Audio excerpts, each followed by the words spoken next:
చరిత్ర సత్యం చెబుతోంది. సత్యం అన్నది ఒక మార్గం. సత్య మార్గం ఎప్పుడూ ముళ్ళబాటే. అది చాలా కష్టతరమైనది. మరి ముళ్ళల్లో నడవాలనే ఆసక్తి ఎలా పుడుతుంది?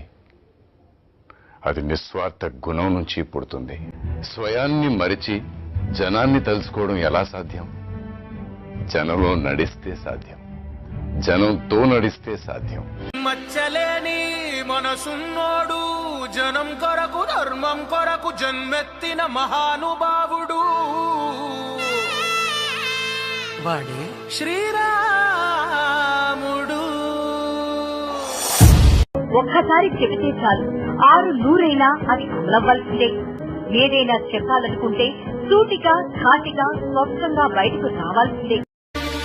అగ్నినేత్రమోగ్రజ్వాలదాచినావో రుద్రుడా, అగ్నిశిఖలను గుండెలోన అణచినావో సూర్యుడా, సత్యమేవ జగతికి నిలువెత్తు సాక్ష్యం నీవురా, లక్షలాది ప్రజల ఆశాజ్యోతివై నిలిచావురా. నేను సైతం ప్రపంచాగ్నికి సమిధనొక్కటి ఆహుతిచ్చాను. స్వపక్షానికి కన్నుగా నిలిచే వ్యక్తిత్వం, విపక్షాలను సూటిగా ప్రశ్నించగల ఆత్మస్థైర్యం ఆయనకి సొంతం. అయ్యా మేమున్నాం, మీ వెంట, మీరు అదే పడకండి, అన్ని కూడా సహకారం అందిస్తాం, మీకు అందరికి కూడా ఇబ్బంది లేకుండా సహకారం అందిస్తామని చెప్పడానికే వచ్చిందని చెప్పి మీ అందరూ కూడా until the last tear drop is wiped అన్నారు మహాత్మా గాంధీ.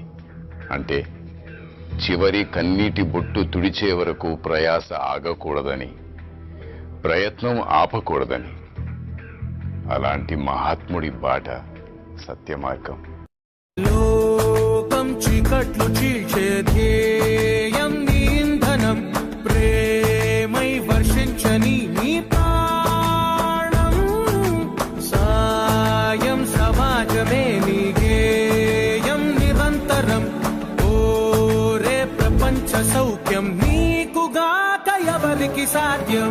నా ప్రజలకు కావాలి, అందరికీ ఇవ్వాలి, ప్రజలందరికీ ఏదో చేయాలి అనుకుంటే మాత్రం ఎస్, దానికోసం దేవుడు కూడా దిగొస్తాడు. దీవెనలు ధారలుగా పోసి వారధిగా నిలబడతాడు. ఆ నాయకుడిని ప్రజల మనిషిని చేస్తాడు.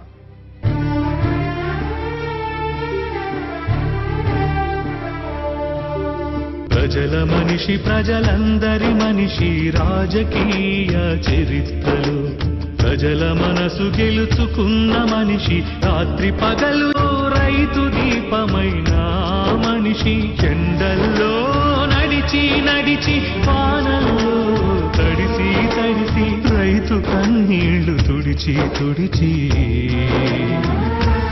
ఆ రోజు రైతులు ఇబ్బంది పడతా ఉన్నారు. ఇన్ని కార్యక్రమాలు చేసి, ఉచితంగా కరెంట్ ఇచ్చి, ఆ రోజు బకాయిలు మాఫీ చేసి, కొత్తగా అప్పులు ఇప్పించి, నాణ్యమైన విత్తనాలు ఇచ్చి, రైతు ప్రాణమై నిలిచి నిలిచి. ప్రజల కడుపు నింపితే సరిపోదు, గుండె కూడా నింపాలి అనుకున్నాడు. కులం, మతం, ప్రాంతం, వర్గం లేదు. అది ప్రకృతి సిద్ధమైన గుణం. ఎలా అంటే వాన కురిసినట్టు అందరినీ తడుపుతోంది. పువ్వులు తమలో పరిమళం వెదజల్లినట్టు అందరికీ చేరుతుంది. ఆ సంకల్పం ద్వేషాన్ని కూడా ప్రేమగా మార్చేస్తుంది. మీరు మీ గుండె తలుపులు తెరిచి చూడండి. నమస్తే.